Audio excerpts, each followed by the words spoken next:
안녕하십니까.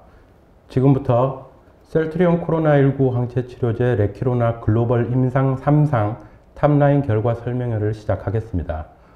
오늘 이 자리는 약 1시간 전에 공시 및 보도자료를 통해 발표한 내용을 보다 상세히 설명드리면서 여러분들께서 관련 기사나 리포트를 작성하실 때 도움을 드리기 위해 마련됐습니다. 오늘 발표는 당사에서 의학본부장을 맡고 있는 김성현 이사가 약 20분 동안 진행하고, 발표가 끝난 후 이미 공유해드린 링크의 채팅룸으로 접수된 질문에 김 본부장이 답변해 드리는 순서로 진행됩니다. 참고로 오늘 이 자리는 앞서 말씀드린 대로 임상 결과에 대한 설명을 드리기 위해 마련됐으므로 질문은 관련 주제로 국한해 주시기 바라고, 임상 결과 외에 궁금하신 점은 추후 따로 자리를 마련해 레키로나 관련 전반적인 상황에 대해 상세히 설명드리는 자리를 갖도록 하겠습니다. 그럼 이제 마이크를 당사의학본부 김성현 본부장에게 넘기도록 하겠습니다.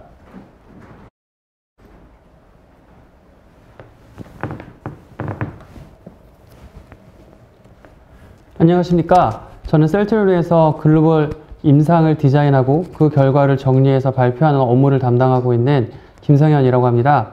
오늘 레키로나에 대한 대규모 글로벌 임상 3상 주요 결과를 전달드리기 위해 설명회를 열게 되었습니다. 지금 보시는 자료는 이전에 이상 결과 발표 자료에서 설명을 드렸었고요. 항체가 어떻게 바이러스에 결합해서 세포 내로 침입하는 것을 억제하는지에 대한 그림입니다. 항체의 역할은 다른 부가적인 기능도 있을 수 있지만 지금까지 명확하게 밝혀진, 그리고 가장 주요한 기능은 바이러스를 둘러싸서 세포 내로 들어오지 못하게 하여 바이러스가 복제되는 속도를 떨어뜨리는 것이라고 보시면 됩니다. 지난 기간 동안 레키로나는 전체 4개의 임상을 진행해 왔습니다. 1상 2개, 그리고 2상, 3상을 거쳐서 진행을 했고요. 빠르게 진행을 하였지만 기존의 다른 약물의 임상과 마찬가지로 건강한 피험자에서 안전성을 확인하는 것을 시작으로 해서 2상에서 약물의 효능에 대한 경향을 파악하고, 3상에서 대규모로 환자 수를 늘려서 통계적으로 약물의 효능을 입증하고 안전성을 검증하는 과정을 그대로 거쳐서 진행했다고 보시면 됩니다. 지금 오른쪽 하단의 맨 아래 보시는 것처럼 이번에 말씀드린 임상 3상의 경우는 전체 환자 수 1315명으로 대규모로 이루어졌고, 뒤에서 좀 더 자세하게 말씀드리겠지만 전 세계 여러 국가에 걸쳐서 진행된 글로벌 임상임을 다시 한번 말씀드립니다. 지금 보시는 것은 임상 3상 글로벌 임상의 디자인입니다. 지금 상단에 보시는 것처럼 모집 대상, 임상 3상의 모집 대상은 임상 2상과 동일합니다. 코로나 확진을 받아서 증상이 발현된 지 7일 이내의 환자분이면서 산소치료를 요하지 않은 중증으로 이미 발전되지 않은 환자분들을 대상으로 약물을 투여하게 되고요. 그 아래 보시면 전체 총 1315명의 환자는 40mg/kg의 약물을 투여하는 군과 그 약물을 투여하지 않은 위약군으로 간단하게 두 군으로 구분됩니다. 그림에서 보시는 것처럼 약물뿐만 아니라 기존의 환자들이 치료받을 수 있는 기회 중에 하나인 표준치료는 여전히 양군 모두 받게 되고요. 1차 평가지표가 중요한데, 이 3상에서의 1차 평가지표는 고위험군 환자, 고위험군에 대해서는 뒤에 다시 상세하게 말씀드리겠습니다. 고위험군 환자에서 24시간 이상 치료가 필요한, 병원에서 치료가 필요한 경우, 그리고 산소 치료가 24시간 이상 필요한 경우, 또는 사망 환자로 악화 비율을 전체를 통합해서 비교를 하게 되는 게 1차 평가 지표입니다. 아래 보시면 저희 임상에 대해 간략한 설명이 또 있는데요. 시험 대상은 전 세계 13개 국가에서 이루어졌고, 투여 용량은 방금 말씀드린 40mg/kg입니다. 2상에서는 80mg/kg까지 저희가 투약을 했지만 3상에서는 확정 용량 40mg/kg로 진행을 했고요.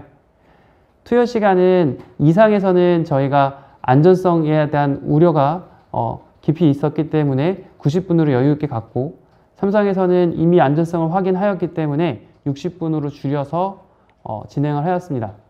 결과적으로는 60분으로 줄여서 진행을 하여도 안전성에 큰 문제가 없는 것으로 확인되었습니다.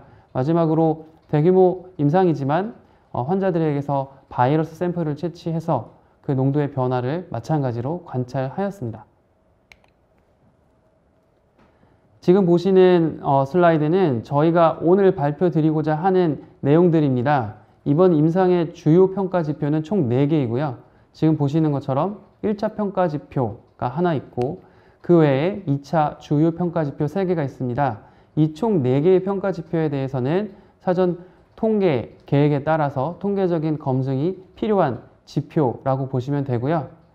구성은 굉장히 간단합니다. 중증 환자 발생률, 악화율에 대해서 고위험군을 대상으로 1차 평가 지표를 잡고 그 다음으로 전체 환자 중에는 고위험군이 아닌 환자들도 있기 때문에 전체 환자에 대한 악화 비율, 그 다음으로는 뒤에서도 한 번 더 말씀드리겠지만 악화돼서 24시간 이상 치료를 받는 것도 굉장히 가장 중요한 지표이지만 환자가 증상이 있을 때 이것이 얼마나 빨리 개선되는지도 또 다른 중요한 임상 지표입니다. 따라서 이 지표에 대해서도 고위험군 그리고 전체 환자의 각각에 대해서 그 시간이 얼마나 줄어드는지, 약물이 얼마나 그 시간을 줄어드는데 도움을 주었는지에 대해서 평가하였습니다. 1차 평가 지표에서 사용되는 그 대상인 고위험군 환자에 대한 정의입니다. 지금 보시는 고위험군 환자에 대한 정의는 유럽을 비롯한 글로벌에서 사용하고 있는 기준이고요. 여러 가지가 있습니다. 일단 나이가 50세를 초과하거나 아니면 체질량 지수가 30을 초과하거나 그 밑으로 심혈관계 질환, 그다음에 폐질환, 당뇨, 만성 신장질환, 그다음 간질환, 그리고 면역이 억제된 상태의 환자분들, 암치료를 받으시거나 아니면 장기간 면역 약화 약물을 복용하시는 분들, 이렇게 전반적으로 넓은 범위의 고위험군 환자들을 포함을 하고 있고요. 이 중에 하나 이상을 만족하시는 분들은 고위험군으로 분류되게 됩니다. 지금 보시는 것은 임상 3상에서 모집된 환자들의 인구학적 정보입니다. 굉장히 간단하게 정리가 되어 있고요. 맨 위에서부터 보시면 나이는 중앙값 기준으로 48세입니다. 투약군과 위약군의 차이는 크지 않고요. 그 다음에 그 아래 보시면 남녀 성별 역시 잘 분배가 되어 있는 것을 보실 수 있습니다. 인종에 있어서는 전 세계 13개국에서 진행이 되었고 유럽에서 환자분들이 많이 들어왔고 유럽 외 지역에서 20% 이상 미국, 멕시코를 포함한 아메리카 대륙에서도 상당히 많은 환자들이 들어오셨고요. 하지만 인종별로 이제 다시 보게 되면 백인이 주를 이루게 되고 동양인을 포함한 그 외의 인종들도 고르게 분포가 되었습니다.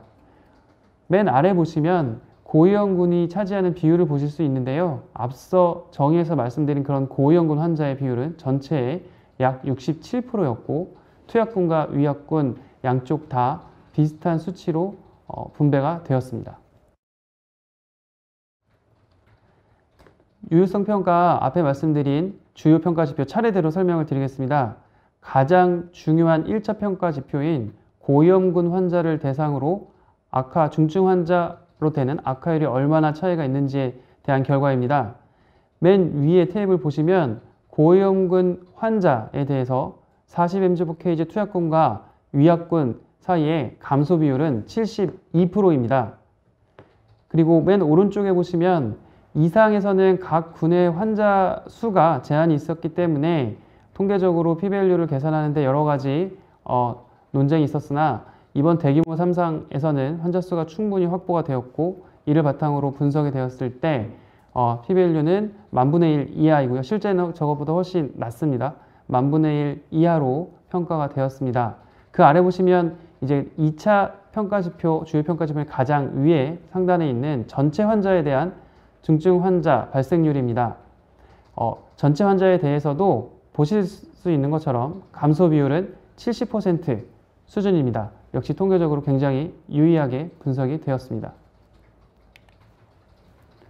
다음으로는 세 번째, 네 번째 평가 지표이기도 하고 앞서 말씀드렸던 것처럼 환자에 있어서는 중증 악화도 중요하지만 증상이 얼마나 빠르게 개선되는가도 마찬가지로 중요합니다. 저희가 이렇게 증상이 얼마나 빨리 개선되는지를 판단할 때는 증상이 개선된 후 48시간 이상을 지속하는가 혹은 24시간 이상을 지속하는가에 대한 기준을 다양하게 적용할 수 있는데요. 지금 먼저 보시는 테이블은 48시간 이상 지속되는 것을 기준으로 평가한 내용입니다. 테이블의 중앙에 보시면 고위험군 환자를 대상으로 평가를 했을 때 약물을 투여한 투약군과 위약군 사이의 차이는 14일 대 9.3일로 4.7일 정도 단축된 걸로 나오는데요. 여기서 부가 설명을 드릴 것은 고위험군 환자를 대상으로 위약군의 경우에는 14일 기준으로 저희가 판단을 하는데 14일까지 약 50%의 환자들이 도달을 해야 되는데 도달을 못하였기 때문에 14일로 표기가 되어 있고요. 실제로는 14일을 넘어서는 중앙값을 보이는 것으로 예상을 하고 있습니다. 어쨌거나 증상이 개선되는 시간을 약물을 투여했을 때 4.7일 이상을 단축했다고 말씀드릴 수 있습니다. 앞서 보셨던 자료들과 마찬가지로 통계적인 값은 10,000분의 1보다 훨씬 낮은 값을 보이고 있고요. 전체 환자 오른쪽에 보시면은 증상 개선도 마찬가지로 고위험군뿐만 아니라 전체 환자에서도 중요한 지표입니다. 지금 숫자로 보실 수 있는 것처럼 약간 숫자들의 차이는 고위험군과 있지만 그 약물에 대한 효과로 인하여 단축되는 시간은 4.9일로 고위험군과 큰 차이가 없는 것으로 나왔습니다. 마찬가지로 통계적인 값은 굉장히 낮게 유의하게 나온 것을 보실 수 있습니다. 다음은 마찬가지이고요. 기준을 증상이 개선된 후 얼마나 지속되는가를 24시간 기준으로 적용했을 때입니다. 전체적인 중앙값들에 대한 변화는 있을 수 있지만 지금 보시는 것처럼 고위험군과 전체 환자 모두에서 상당 기간을 단축하는 것을 보실 수 있고요. 이 역시 통계적인 분석에서 매우 유의함을 보실 수 있습니다. 다음으로 바이러스에 대한 정보입니다. 사실 3상에서는 임상적 지표에 초점이 맞춰져 있고 바이러스에 대해서는 저희가 탐색적인 평가를 하게 설정이 되어 있는데요. 그래서 간략하게 말씀을 드리겠습니다. 2상에서 저희가 보여드렸던 것처럼 아래 파란색으로 보이는 투약군과 빨간색으로 보이는 위약군에서 투여를 시작하자마자 빠른 시간 앞에 굉장히 얼리의 단계부터 바이러스의 농도는 차이가 상당히 나게 되어 있고요. 7일 기준으로도 바이러스 농도에서는 현저하게 차이가 남을 볼 수 있습니다. 이는 이상의 결과와 굉장히 흡사하고 여태까지 보셨던 타사들의 결과와도 흡사함을 아실 수 있습니다. 다음으로 무엇보다 중요한 안전성에 대한 요약 정보입니다. 2상에서도 저희가 레키로나가 굉장히 안전하다는 것을 말씀을 드렸고요. 3상에서 대규모로 진행을 하였을 때도 마찬가지로 굉장히 안전하게 프로파일이 나왔다고 말씀을 드릴 수 있습니다. 테이블에 보시는 것처럼 투약군과 위약군 사이에 차이는 발생하지 않았고요.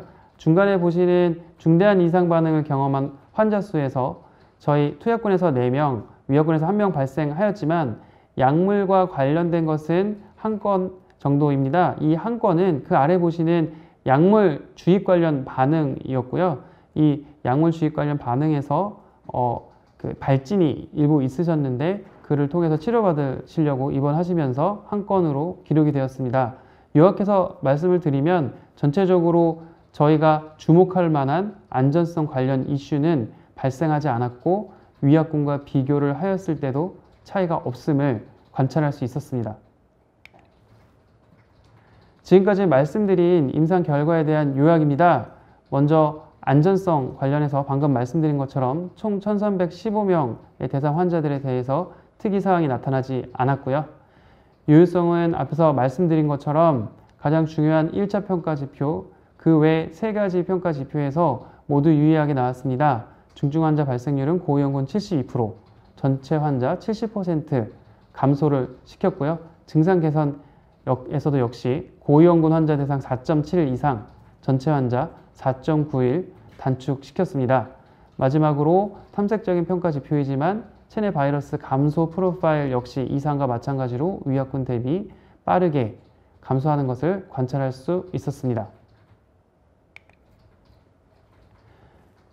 네, 저희가 오늘 준비한 주요 평가 지표에 대한 임상 결과는 지금까지 요약해서 전달을 드렸고, 채팅창을 통해서 접수된 질문들에 대해서 성의껏 답변 드리는 시간을 갖도록 하겠습니다.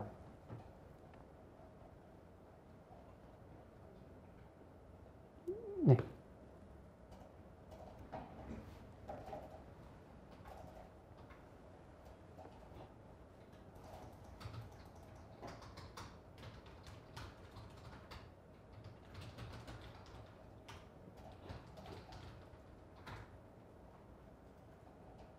네, 아직까지는 질문이 들어오지 않고 있는데요. 질문이 들어오기 전까지 마지막으로 코멘트를 하나 드리면, 저희가 짧은 시간 안에 약물을 개발을 하면서 수고해 주신 분들이 많이 있습니다.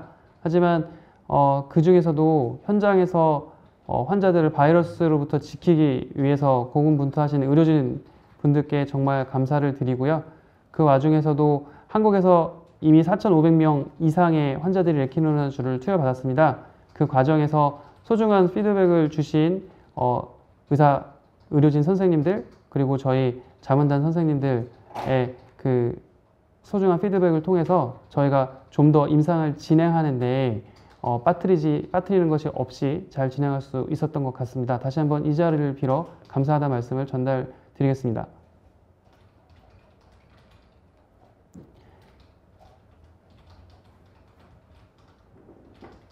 네, 그러면 지금 질문사항이 채팅창을 통해서 올라오고 있지 않기 때문에 저희가 오늘은 임상 3상 결과를 빠르게 정리해서 보고드리는 자료 전달드리는 자리이고요.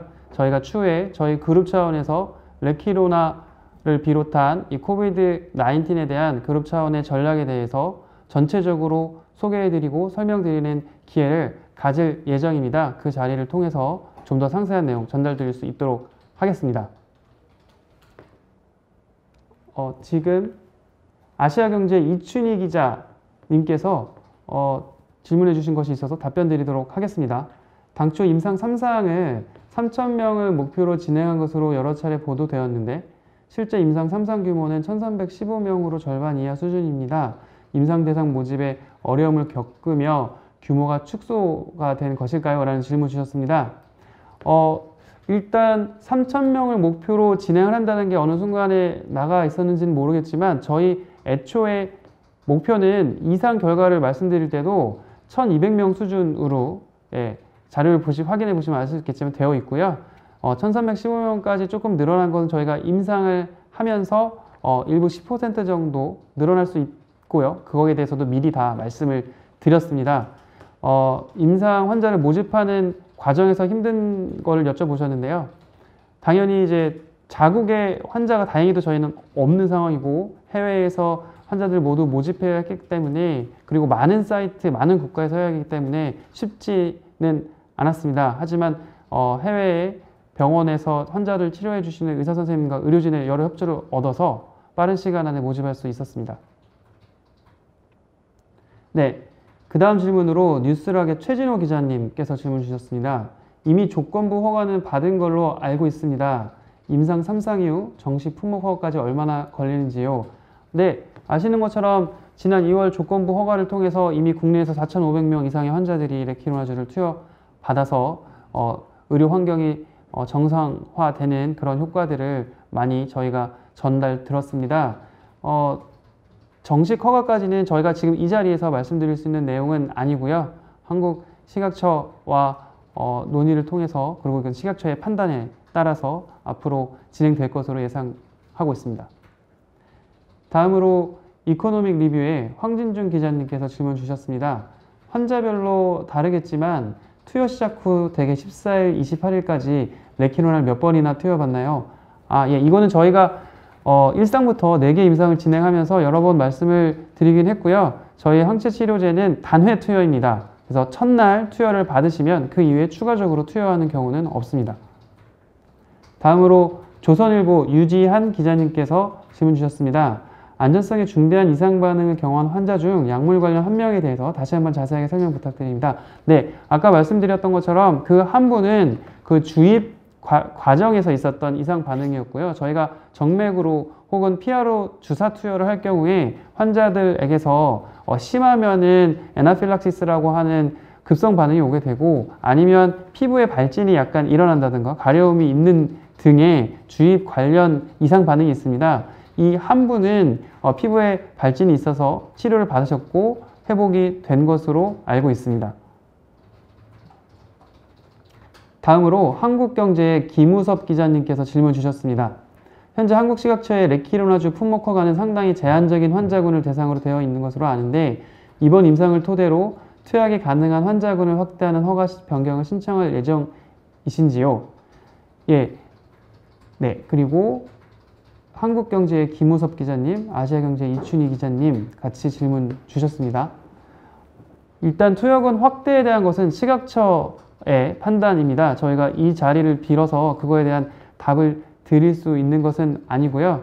하지만 저희 회사의 입장에서는 대규모 임상 결과를 바탕으로 증거가 바탕으로 되었을 때 환자군을 확대하는 노력을 시도를 할 예정입니다. 하지만 최종 판단은 식약처에 있는 것으로 이해해 주시면 감사하겠습니다. 다음으로 뉴시스의 송현주 기자님께서 질문 주셨습니다. 3상 결과로 정맥 투여 60분으로 변경해 허가 신청할 예정인지 궁금합니다. 그리고 전체 환자 중 고위험군을 제한 33%에 대한 별도 데이터 분석은 없는지 궁금합니다. 네, 저희가 60분으로 진행을 했고요. 그거에 대해서 허가 신청을 할 계획에 있습니다. 다행히 안전성에 아무런 이슈가 없었기 때문에 저희가 신청하는 과정에서 큰 문제가 없을 것으로 저희는 희망을 하고 있고요. 참고로 이제 다른 경쟁사들도 60분 정도의 투여 시간을 가지고 있으므로 저희가 이렇게 60분으로 신청하는 것에 대해서 큰 문제 없을 것으로 희망하고 있고요. 전체 환자 중에 고위험군 제한 환자들에 대한 분석 자료는 말씀하신 것처럼 저희가 분석을 해서 허가기관에도 제출을 하고 말씀을 드릴 수 있을 것으로 예상을 하고 있습니다. 다만 그것에 대한 허가적인 판단은 저희가 이 자리를 통해서 할 수는 없는 것을 양해 부탁드립니다. 라프로시안 손혜식 기자님께서 질문 주셨습니다. 임상 3상에서 동양인 환자 비율이 전체 환자의 1.1%밖에 되지 않습니다. 통계적으로 백인과 동양인에서의 임상적 차이는 없다고 봐도 되는지요? 네, 저희가 임상 3상에서 동양인 비율이 낮은 이유는 한국의 경우 조건부 허가를 통해서 이미 현장에서 많은 환자분들한테 투여가 되고 있는 상황입니다. 그래서 저희 위약군이 1대1로 구성되어 있는 임상에 참여하는 비율은 상당히 낮았고요. 그 외에 유럽을 중심으로 임상을 진행하다 보니 동양인의 비율은 굉장히 낮았습니다. 하지만 국내에서 이미 4,500명이 넘는 환자분들한테 투약을 해본 결과 이 임상 결과는 현장에서 의사 선생님들이 느끼는 결과가 굉장히 흡사하다고 저희는 피드백을 받고 있습니다. 따라서 이를 바탕으로 동양인과 백인이 다르다고 저희는 판단하지 않고 있습니다. 그 다음으로 케미컬 뉴스의 유민정 기자님께서 질문 주셨습니다. 현재 국내에서 조건부 승인받아 투약받고 계신 환자들에 대한 데이터 분석 결과도 있는지요? 네, 지금 현재 레키로나주는 질병관리청에서 일괄 구매 후 전국에 있는 코로나 지정병원으로 공급이 되고 있고요. 그것에 대한 전체 데이터 질병청에서 수집하고 계신 것으로 알고 있습니다. 저희 회사 차원에서 이 현장에서 직접 사용한 결과에 대해서는 주요 기관별, 환자 수가 많이 포함된 주요 기관별로 데이터를 분석하고 그것을 발표할 수 있는 것을 계획을 하고 있고요. 이건 현장에 계신 선생님들 중심이기 때문에 그 부분에 대해서 저희가 협력을 해 나갈 예정입니다. 다음으로 쿠키뉴스의 한성주 기자님께서 질문 주셨습니다. 백신 1차 접종 후 2차 접종 전 확진된 고위험군, 2차 접종 완료 후 돌파 감염된 고위험군에 대한 치료에도 레키로나가 문제없이 활용될 수 있나요? 네, 이 질문에 대해서는 앞서 말씀드린 것처럼 저희가 3상에 대한 임상 결과의 주요 지표에 대한 결과를 말씀드리는 자리이기 때문에 이 부분에 대해서는 저희가 이 자리에서 말씀드리기 쉽지 않을 것 같습니다. 백신 접종과 레키로나주 투여에 관해서는 정부 기관 및 기타 의료진과의 논의가 필요한 상황이기 때문에 오늘 자리에서는 답변을 못 드리는 점 양해 부탁드립니다. 충북일보 성홍규 기자님께서 질문 주셨습니다. 지난 2월 의료기관이 레키로나주를 요청하는 경우 공급한다고 했는데 현재까지 공급된 물량은 얼마나 되는지요? 또 공급받은 기간과 물량은 어느 정도인지 알 수 있습니까? 네, 이거에 대한 자세한 자료는 저희가 이 자리를 통해서 말씀드릴 수는 없지만 현재까지 공급된 물량은 전체 치료받은 환자분이 4,500분이 넘었습니다. 그리고 실제로 공급이 되어 있는 약물의 분량은 5,000명 이상 분이라고 아시면 되고요. 그 다음에 그 공급받은 기관은 지금 전국에 코로나 치료를 할 수 있는 지정병원 84개의 기관에 고르게 퍼져 있습니다. 다음으로 데일리팜 안경진 기자님께서 질문 주셨습니다. 최근 전 세계 코로나 확산세를 고려할 때 레키로나주 수요가 어느 정도 될 거라 예상하시나요? 네, 정확한 숫자를 통한 예상 수요는 저희가 이 자리를 통해서 말씀드리기 쉽지 않을 것 같고요. 다만 백신이 빠르게 보급이 되면서 확산세가 줄어들고 있는데 굉장히 다행이라고 생각을 합니다. 하지만 이 중에서도 계속 감염이 되고 증상이 있으신 분들이 존재를 하고요. 한국도 마찬가지고 한국에서 일어나고 있는 상황을 보시면은 알 수 있습니다. 그런 분들한테 레키로나주가 사용될 수 있을 것으로 희망하고 있습니다. 그 다음으로 이데일리 왕혜나 기자님께서 질문 주셨습니다.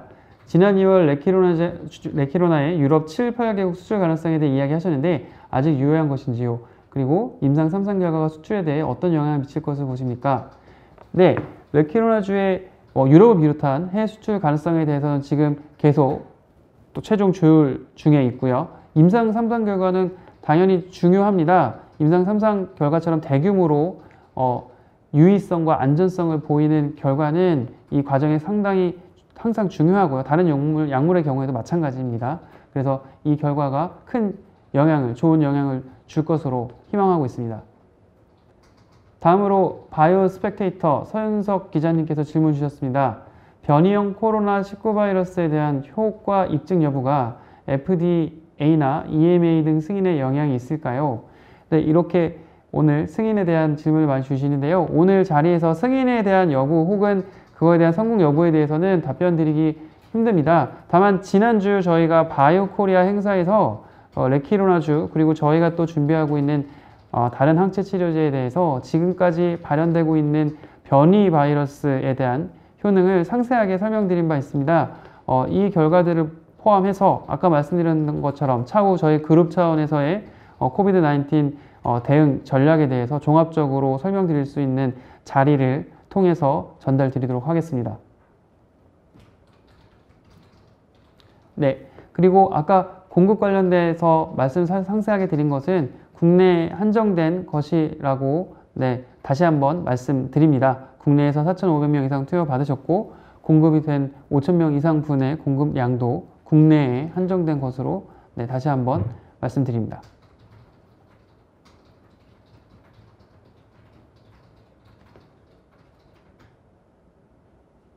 네, 아시아경제 이춘희 기자님께서 질문 주셨습니다.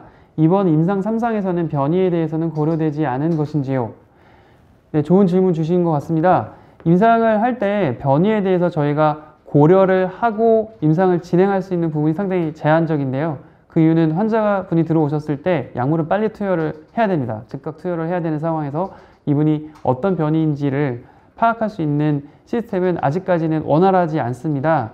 따라서 다른 회사들도 마찬가지지만 저희도 대규모 임상을 진행을 하면서 일단 약물을 투여를 하고요. 그 환자분들이 어떤 변이를 가지고 계셨는지는 지금 분석 중에 있습니다.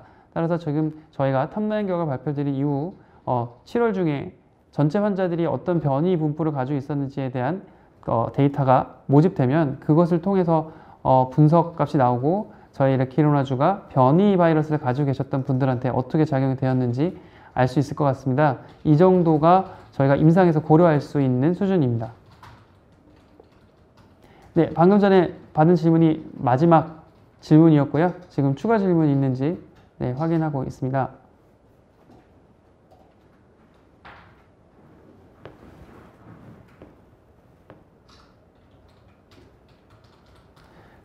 네, 많은 기자분들, 애널리스트분들 질문 주셔가지고요. 저희가 성의껏 답변 드렸습니다. 네, 그러면 오늘 저희 임상 3상 결과 탑라인 발표하는 것은 여기에서 마무리하도록 하겠습니다. 경청해 주셔서 감사합니다.